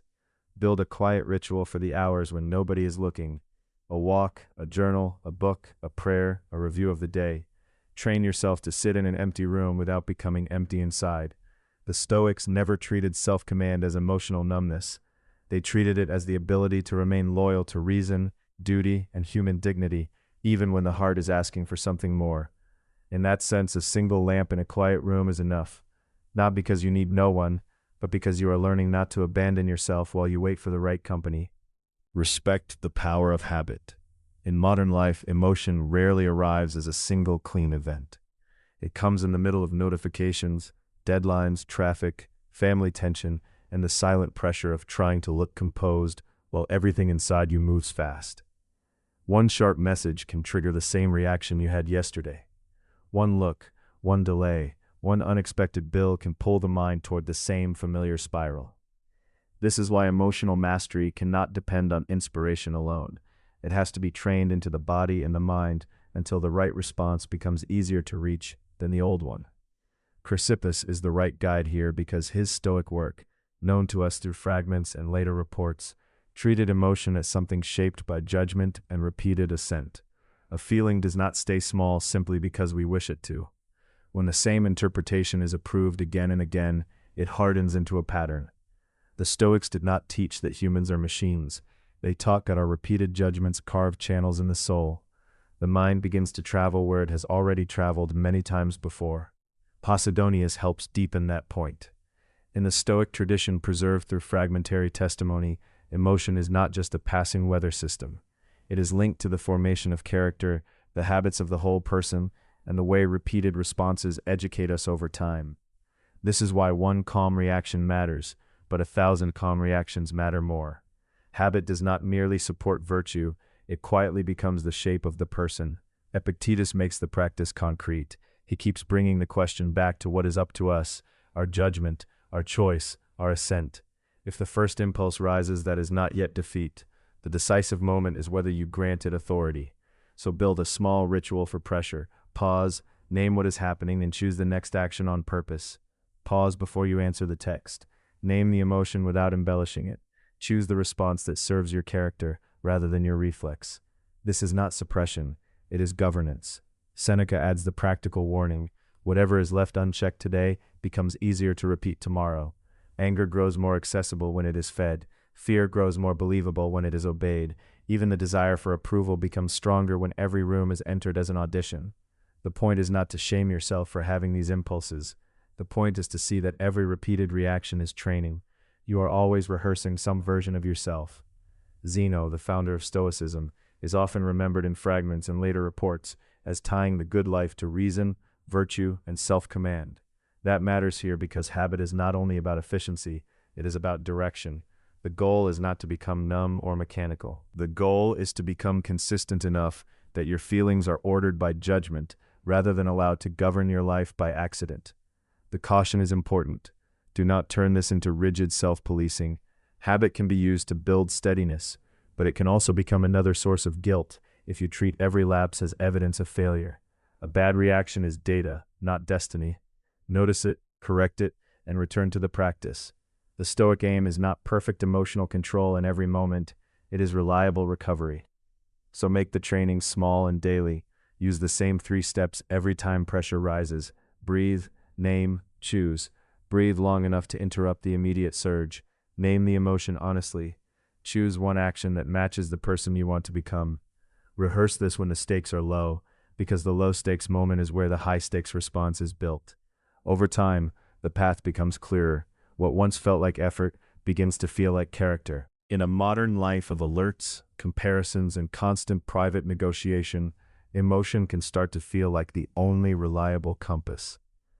A sharp mood arrives and suddenly it seems to justify the reply, the purchase, the silence, the lie, the withdrawal, the indulgence, but Stoicism refuses to hand the steering wheel to whatever is loudest in the moment. This rule begins with a harder question. What is worthy of you? Zeno, in the spirit preserved through later reports and fragments, framed the Stoic life as one governed by reason and virtue rather than impulse. That does not mean becoming cold. It means giving your inner life an order higher than appetite, fear, or social pressure. If your standard is only comfort, then discomfort will rule you. If your standard is only approval, then other people will rule you. If your standard is virtue, then emotion returns to its proper role, important, informative, but not sovereign. Chrysippus helps explain why this matters. In the Stoic view, an impression is not yet a verdict. Something happens and the mind receives it. Then comes assent, the decision to treat the impression as true, urgent, or deserving of action. A moral standard interrupts that chain. It asks whether the impression deserves agreement. Is this anger actually just? Is this fear actually wise? Is this desire actually consistent with the kind of person you intend to be? The standard does not erase feeling. It prevents feeling from becoming a false law. Epictetus gives the practical form of this discipline. He repeatedly returns to the distinction between what is up to us and what is not. You do not control reputation, timing, praise, or the moods of other people, but you do control your judgment, your choice, your refusal to betray principle for relief. When pressure rises, the useful question is not how do I stop feeling this, but what would a free and decent person do next? That question restores agency in the middle of the storm. Seneca sharpens the point by showing how easily the soul bargains with itself. Anger wants revenge, fear wants retreat, shame wants concealment, envy wants sabotage. A moral standard exposes those impulses before they harden into character. It also creates a clean way to repair when you fail. If you acted beneath your standard, do not dramatize yourself as ruined. Correct the act, name the error, and return to the better rule. The point is not self-contempt, it is allegiance. Still, this rule must not be misunderstood. A moral standard is not a weapon for suppressing every difficult feeling or pretending you are untouched by pain. Stoicism does not ask you to deny that grief stings or that fear visits. It asks you not to confuse inner weather with moral truth. Emotion can signal risk, loss, longing, or exhaustion, but it cannot by itself decide what is honorable. The daily practice is simple, but demanding. Before an important message, ask, what would be worthy? Before you speak in anger, ask, what would be worthy? Before you compromise to fit in, ask, what would be worthy? And at day's end, review where you honored that standard and where you abandoned it. Over time, this question does something subtle and powerful. It trains the mind to reach for principle before impulse. It makes dignity habitual. It turns moral clarity into a lived reflex, so that when emotion rises, you are no longer asking only how you feel, but how a worthy person acts. Repair quickly after you fail. That is the rule. Not because failure is small, and not because the harm does not matter, but because emotional disorder grows when it is left to ferment. In modern life, a single bad moment can echo across messages, meetings, and relationships. You send the sharp reply, you interrupt someone important, you shut down when you should have spoken clearly. Then the mind does its familiar work: replay, self-accusation, embarrassment, and the urge to disappear. Stoicism does not ask you to pretend none of that happened. It asks you not to waste the second moment by surrendering to the first. Chrysippus is the central lens here. His Stoic psychology, preserved only in fragments and later reports, is built on the idea that an impression arrives, and then the mind gives or withholds assent. That matters after a mistake because the mistake itself is now part of the past. What remains under your control is the judgment you attach to it. You can tell yourself, "I failed, so I am finished." Or you can tell the truth more precisely: "I failed and now I must respond well." The first judgment deepens disturbance. The second restores agency. For Chrysippus, emotional life is not just a flood of feeling. It is shaped by the mind's agreement with a thought. Repair begins where assent begins. Posidonius adds another layer. In the fragments and later testimony that survive, he is often associated with the way emotions become habits, and habits become character.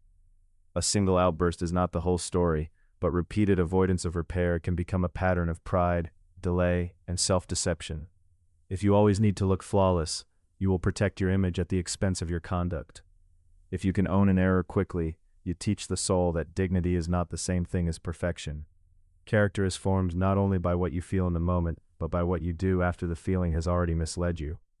Epictetus makes the practical method unmistakable: distinguish what is up to you from what is not. You cannot rewrite the words already spoken. You cannot force another person to forgive on your schedule. You can, however, choose the next right action. That may mean a clean apology without excuses. It may mean a correction to the facts. It may mean setting a boundary calmly after crossing it yourself. It may mean doing nothing for an hour so that your mind stops trying to defend the indefensible. The point is not to perform remorse. The point is to recover freedom inside the aftermath. Seneca is especially useful for what comes next. He understands how easily people become attached to their own regret and how quickly anger can turn inward after the fact. He repeatedly urges reflection, but not self-dramatization. A mistake should instruct you, not enthrone you as your own judge and executioner. If repair is required, do it plainly. If a relationship needs mending, make the first move without theatrical humiliation. If you were wrong, say so. If you were merely clumsy, say that too. Clean language keeps the mind from turning a correction into a tragedy. But there is a caution.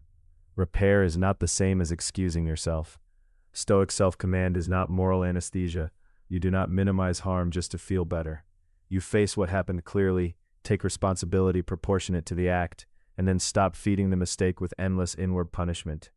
That endless punishment is not virtue. It is usually vanity in a wounded form, because it keeps your attention fixed on yourself rather than on what should be restored. Zeno's broader vision gives the final frame: live under reason and let virtue govern the direction of feeling. Emotions are not to be worshipped, and they are not to be denied. They are to be brought back under order. So make repair a daily discipline. At night, review where you overreacted. Name the error without exaggeration.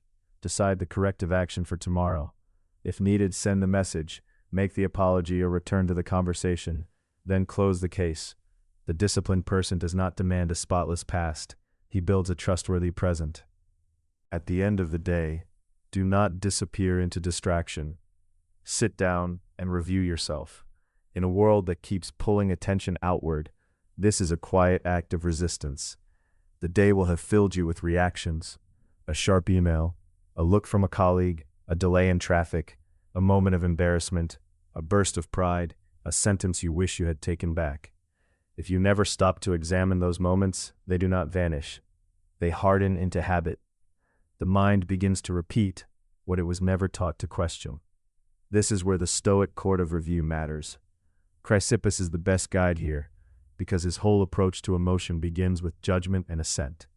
A feeling rises, an impression appears, but what turns that flash into a full emotional pattern is the mind's acceptance of it.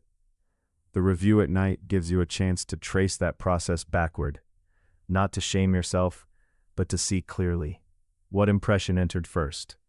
What did you tell yourself about it? Where did you assent too quickly? Where did you refuse a false story? In Stoic terms, This is not self-punishment. It is disciplined examination of how your inner freedom was used. Posidonius adds an important depth to this. He treats emotion not as an isolated spark, but as something linked to the whole person, temperament, habit, character, and the condition of the soul over time. That means a single bad reaction is not the real issue. The issue is what repeated reactions are carving into you. The private review helps you see those grooves before they become identity. If you notice that the same annoyance keeps becoming contempt, or that fear keeps becoming avoidance, you are seeing character in motion. And character can be trained, but only if it is observed. Epictetus gives the practical frame: examine what was up to you and what was not. You could not control the other person, the traffic, the delay, the opinion, or the mistake already made. But you could control whether you surrendered your judgment. You could control whether you rushed to outrage, self-pity, or approval-seeking. A daily review makes that distinction concrete. It turns philosophy from an idea into a mirror. You begin to see where your energy was spent fighting reality, and where it was spent answering it wisely. Seneca is especially useful for the moral tone of this practice. He encourages a frank evening accounting of the soul, not theatrical guilt, not vanity, not excuses, just a sober return to the day. What was said in anger? What was delayed by fear? What was done for applause? What was repaired? This kind of review protects dignity, because it makes correction possible. It also protects relationships, because a person who can admit fault privately is less likely to defend it publicly. But there is a caution here. The review must not become a courtroom designed to crush you. Stoicism is not emotional self-hatred. It is honest apprenticeship. Zeno's earliest spirit is present as well. Live in agreement with reason and virtue. That is the measure. Not whether you felt nothing, and not whether every moment was smooth, but whether your responses moved you closer to a rational and upright life. So at night, ask 3 questions. What did I feel? What did I believe? What did I do? Then ask one harder question. What should I practice tomorrow so that the same pressure does not produce the same reaction? Make this a daily ritual. Sit in silence for a few minutes. Write down one emotional victory and one emotional failure. Trace both back to the judgment behind them. End by choosing one concrete correction for tomorrow. Over time, this becomes one of the strongest tools for emotional mastery because it lets the day teach you before the next day begins. Rule 25 is this: do not spend a large part of your mind on a small offense. Modern life is full of tiny provocations that arrive dressed as emergencies. A short reply, a missed invitation, a sideways comment in a meeting, a notification left unanswered. None of these are always harmless, but many of them become dangerous only because we keep returning to them. We replay the line, imagine the intent, draft a response, then a sharper response, then a fantasy of winning the room. Before the day is over, a passing irritation has occupied the center of the inner life. That is how small things become expensive. Chrysippus is the primary guide here because his Stoic psychology treats emotion as something that grows through judgment and assent. The first impression is only a disturbance at the door. The real turning point comes when the mind says, in effect, "This matters, this is an injury, this requires my full attention." That moment of assent gives the impression power. If you slow there, the event often shrinks back to its actual size. Stoic discipline does not deny that something happened. It asks whether your response is proportional to reality or inflated by ego, expectation, or pride. Posidonius helps deepen this by reminding us, through the later testimony we have of his thought, that emotional habits are not isolated sparks. They are tied to character and repeated formation. A person who nourishes offense every day becomes quicker to feel insulted tomorrow. The pattern hardens. Small slights then start to shape posture, tone, and relationships. In that way, even trivial wounds can become a school for resentment if they are repeatedly rehearsed. Epictetus gives the practical method: separate what is up to you from what is not. You cannot control every careless remark or cold expression. You can control whether you treat it as a command. You can ask, is this within my power, or am I trying to govern someone else's mood with my own? That question restores proportion. It puts the burden back where it belongs. The world may be noisy, but you do not have to become its echo. Seneca is especially useful when the offense is personal, because he understood how easily dignity can be traded for drama. He repeatedly warns in different ways that anger and resentment are costly masters. A small insult can tempt you to overreact because the ego wants to prove that it is not small. But the Stoic answer is not humiliation, silence, or weakness. It is measured repair. If a response is necessary, make it clean and brief. If it is not necessary, let it die without ceremony. There is one caution. Do not confuse this rule with emotional suppression or passive tolerance of abuse. Stoicism does not ask you to call poison harmless. It asks you to tell the difference between a real boundary issue and a vanity bruise, distance, or correction. But many do not deserve the full theater we build around them. A useful daily practice is to review the day and ask, which small things did I magnify, and why? Notice the moments when you felt pulled to overvalue a slight, then rehearse a better response before tomorrow arrives. The practice is simple. Pause, name the impression, test its size, choose your response, and move on. In time, this turns from effort into steadiness. You stop paying great sums of attention for little emotional debts, and your life becomes available again for what actually matters. Comfort is good until it starts deciding your character. Then it becomes expensive. In modern life, comfort is always nearby. One more scroll, one more delay, one more excuse to postpone the difficult email, the hard workout, the honest apology, or the conversation you know will matter.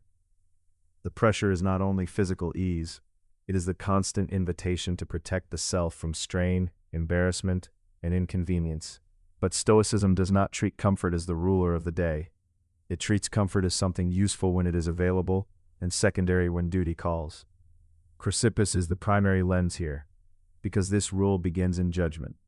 For the Stoics, the real battle is not between pleasure and pain in the abstract, but between an impression and the assent we give it. The mind notices, this will be uncomfortable, and then immediately adds a second claim. Therefore, I should avoid it. Stoic discipline interrupts that second step. The discomfort may be real, but it does not automatically rank above virtue, responsibility, or reason. An impression can report strain without being granted authority. That pause is where freedom lives. Zeno's early Stoic vision helps frame the larger direction. A good life is not the most agreeable life, but the one lived consistently under reason and virtue. That does not mean becoming cold or indifferent. It means asking what kind of person you are becoming through repeated choices. If comfort always outranks duty, then your life slowly reorganizes around avoidance. If duty outranks comfort, then your life begins to stabilize around character. You stop asking, what feels easiest right now, and start asking, what response would I respect tomorrow? Epictetus gives the practical method. Separate what is up to you from what is not. Your mood is not fully up to you. The weather, other people's reactions, and the rough edges of the day are not up to you either. But the choice to answer, to begin, to remain steady, and to do what your role requires is up to you. When the moment arrives, do not wait to feel ready. The Stoic move is often simple. Stand up, make the call, write the first sentence, attend to the person in front of you. Complete the task before the mind turns it into a drama. Seneca adds the moral seriousness. He repeatedly returns to the idea that a person proves themselves not in ease, but in how they conduct themselves under strain, irritation, and obligation. Comfort can become a polished form of weakness when it trains us to protect our preference at the expense of our obligations. Yet the point is never self-punishment. The point is dignity. A life that always bows to ease will eventually feel thin because it has not been shaped by anything durable. Still, this principle must be handled carefully.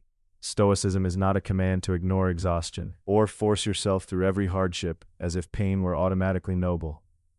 Practical duty includes wisdom. Sometimes rest is responsible, and sometimes restraint is better than bravado. The question is not whether comfort has any place, it is whether comfort is making the final decision. If it is, then you are no longer leading your own life. So make this a daily practice. Each morning, choose one duty you would normally postpone and complete it before comfort can bargain with you. Let the body feel the resistance and let the mind stay steady. Before sleep, review whether you honored what mattered more than ease. Over time, this does something quiet and powerful. It teaches your emotions that discomfort is a signal, not a command. And when duty outranks comfort, you do not become less human. You become more governable, more reliable, and more free. In a world that rewards instant reactions, silence can feel almost suspicious. Every app, every inbox, Every public argument tells you to respond now, correct now, defend now, prove now, and that pressure does something dangerous. It pushes the mind to confuse speed with strength. Stoicism answers that pressure with a different rule. Not every impression deserves an immediate voice. Not every insult requires a counterattack. Not every emotional surge must be translated into words. Sometimes the strongest thing you can do is hold the line and let the moment pass through without handing it your judgment. Chrysippus is the central lens here, because the Stoics treated emotion as something that begins with an impression and becomes powerful when we add assent. The first flash of anger, embarrassment, fear, or hurt is not yet the finished emotion. It is a disturbance at the surface of the mind. What gives it force is the instant decision to believe the whole story it seems to tell. Silence interrupts that chain. It creates a small but decisive gap between being struck and striking back. In that gap, reason can return. In that gap, the person remains free. Epictetus would frame this in a blunt and useful way. What is up to you is your own judgment, your own choice, your own response. The words of another person, the tone they use, the crowd watching, the rumor spreading, the accusation landing on your name, those are not fully yours to control. But the moment before your reply is yours. If you speak while the impression is still hot, you may be serving the wound instead of the principle. Silence, then, is not emptiness. It is disciplined ownership of the only territory that truly belongs to you. Seneca adds a more human and social warning. He knew that anger grows when it is fed, and that one reckless answer often invites a larger disaster than the original offense. Many of our worst conversations do not fail because the problem was too great. They fail because we wanted to win the moment instead of preserve the relationship, preserve our dignity, or preserve the chance of a better future exchange. Silence can protect all three. It can also prevent the false heroism of saying something sharp just to feel powerful for 10 seconds. Posidonius helps widen the picture. If emotion is tied not only to the instant but to character and habit, then silence becomes a training ground. Each time you refrain from the reflexive response, you are not merely avoiding one mistake. You are shaping the kind of person who can remain steady when provoked. Repeated restraint does not make you cold. It makes you less governable by every passing agitation. Over time, the soul learns that it does not need to obey every pressure in order to stay alive. But silence must be understood carefully. Stoicism does not praise withdrawal as cowardice, nor does it ask you to become passive in the face of injustice. There are times when clarity is required, when a boundary must be stated, when duty demands a firm word. The rule is not never speak. The rule is do not let the emotion choose the timing and shape of your speech. Silence should serve reason, not fear. It should protect truth, not hide from it. Zeno's broader vision fits here as well. Live consistently under reason, and let virtue govern the voice. A quiet response can be more moral than a dramatic one if it keeps the mind aligned with justice, courage, and self-command. Silence is strength only when it is ordered toward the good. Make this part of daily practice. When tension rises, wait one breath longer than you want to. Do not answer at the first sting. Read the message again before replying.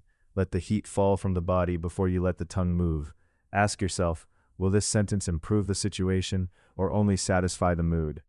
In that small pause, you reclaim authority, and often that is enough to hold the line. In the modern world, emotions are often treated like commands. A wave of frustration arrives, and the day is hijacked. Anxiety appears, and the mind starts building worst-case stories. A burst of irritation, a sting of envy, a flash of fear, and suddenly the work, the conversation, the duty in front of you all begin to bend around the mood. This is one of the deepest reasons people feel ruled from within. Emotion is present, but it has no purpose. It is moving energy without a task. Chrysippus gives the key principle for this scene. In Stoic terms, what matters is not the first movement of feeling alone, but the judgment you give it, and the direction you assign it. Emotion becomes powerful when assent turns it into momentum. That means the disciplined response is not to erase feeling, but to ask what it is doing, whether it is accurate, and what job it should be given. A feeling can contain information. It can warn you, sharpen you, or reveal a value under threat. But it does not automatically deserve the steering wheel. Posidonius deepens this by treating emotion as part of the whole human being, not a foreign invader. He is useful here because he points toward character, habit, and the trained pattern of a life. A person does not merely have emotions in isolation. A person becomes the sort of person who repeatedly responds in certain ways. If you habitually let irritation spill into speech, then irritation is no longer just a passing state. It becomes part of your character. But if you repeatedly convert concern into preparation, or anger into a clean boundary, or fear into careful attention, then emotion begins to serve excellence instead of undermining it. This is where Stoic practice becomes concrete. Ask in the middle of the feeling, what is this emotion for? Concern may be telling you to prepare better. Frustration may be showing you that a method is failing and must be corrected. Protective anger may be signaling that a boundary has been crossed. But its proper task is to help you set the boundary clearly, not to make you cruel. Even grief, when met wisely, can become a motive for loyalty, remembrance, and dignified action rather than collapse. The point is not to become less human. The point is to become more governable. Seneca adds an important caution here. When emotions are disconnected from purpose, they tend to spill into damage. Rash words, humiliating choices, regret, and the erosion of trust. He often returns to the idea that the first stir of passion is not the full disaster. The disaster begins when we nurse it, defend it, and act as if it were wisdom. So do not romanticize intensity. A powerful feeling is not automatically a noble one. It may simply be raw force waiting for discipline. Zeno's early Stoic vision helps frame the larger aim. And let inner life support virtue rather than compete with it. That means emotion should not be worshipped, and it should not be crushed. It should be ordered. The calm life is not a numb life. It is a directed life. Practically, this means building a habit of conversion. Before you speak, ask what action would actually help. Before you react, ask what purpose the emotion is trying to serve. Before you leave a difficult room, ask whether your next step should be correction, patience, silence, or departure. Over time, this creates a different reflex. Emotion arrives, but purpose answers. The caution is important. Do not use purpose as a mask for repression. Stoicism is not about denying what you feel until it leaks out somewhere else. It is about seeing the feeling clearly, refusing its false commands, and redirecting its energy toward the good. The strongest person is not the one who feels least. It is the one whose feelings have been trained to serve what is worthy. A daily practice can keep this alive. At the end of the day, name one emotion that surged strongly. Then write 3 short lines: what triggered it, what it was trying to protect, and how it could have been put to better use. That simple review trains the mind to move from reaction to purpose. Over time, your emotions stop being random weather and begin to become part of your craft. Become reliable under pressure. Modern life exposes people when they are tired, watched, rushed, criticized, or afraid. A message arrives at the wrong moment, a meeting turns hostile, a loved one speaks sharply, a deadline compresses your breathing. In those moments, emotion does not just appear, it tests whether your character has been trained to hold. The issue is not whether pressure will come, it will. The question is whether your inner order collapses the moment conditions stop being convenient. Chrysippus is the central guide here. His Stoic psychology, preserved mostly through fragments and later testimony, treats emotional life as bound to judgment. What strikes you is not yet the full danger. What matters is the assent you give to the impression. If you decide that an insult is unbearable, or that a setback is a catastrophe, or that your dignity has been destroyed by another person's opinion, emotion gathers force around that judgment. Reliability under pressure begins before the visible reaction. It begins in the discipline of refusing to let every impression become a command. Posidonius deepens that point by reminding us that emotion is not merely a flash in the moment. It is connected to character, habit, and the kind of person repeated responses are shaping. A reliable person is not someone who never feels the heat. It is someone whose repeated choices have trained the soul to return to measure, proportion, and purpose. In that sense, steadiness is not a mood, it is a formed tendency. You become the one who can be trusted because you have practiced being the one who does not instantly fracture. Epictetus gives the practical method. Distinguish what is up to you from what is not. Other people's tone is not fully yours. Their approval is not yours. Their delay, their anger, their misunderstanding, and the timing of events are not yours. What is yours is your use of impressions, your refusal to panic, your choice of action, and your willingness to keep your faculty of choice upright when the environment is noisy. This is what reliability looks like in real time. Not perfect serenity, but a mind that stays answerable to reason. Seneca adds the moral seriousness. He is especially useful on anger, fear, and the aftershock of emotional mistakes.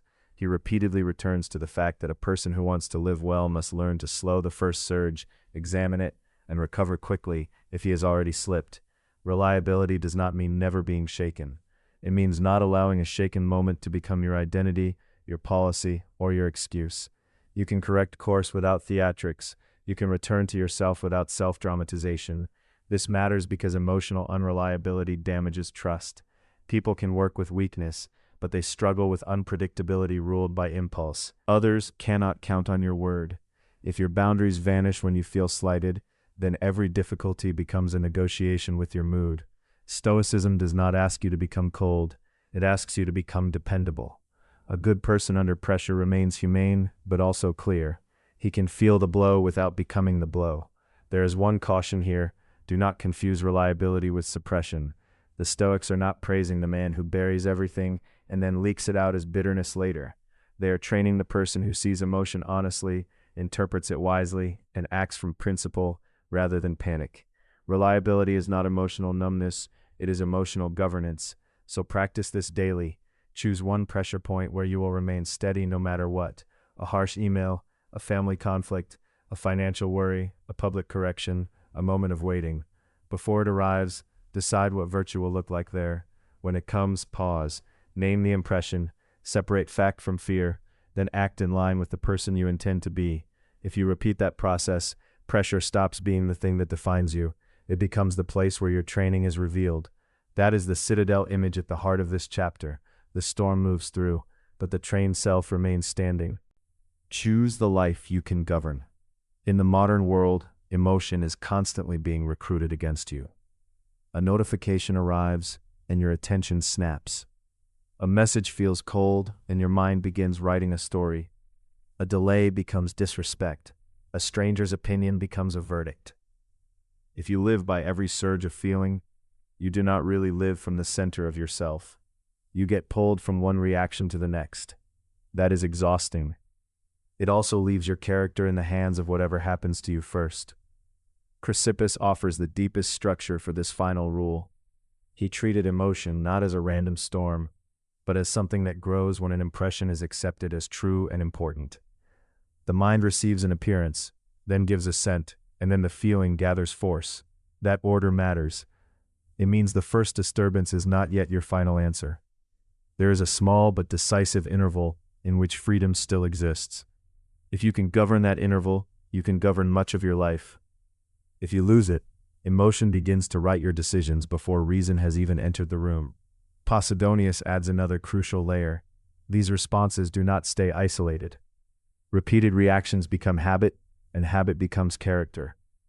A person who repeatedly feeds resentment becomes more easily resentful. A person who repeatedly yields to approval-seeking becomes more dependent on approval.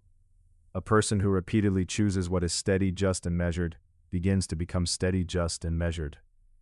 This is why Stoic emotional discipline is never only about one dramatic moment. It is about the shaping of a whole life through repeated responses. You are not merely having feelings, you are training a soul. Epictetus gives the practical border. Some things belong to you, your judgments, your choices, your refusal to lie to yourself. Other things do not. Other people's opinions, the weather of public mood, the past, the behavior of those around you. The life you can govern is the life inside that border.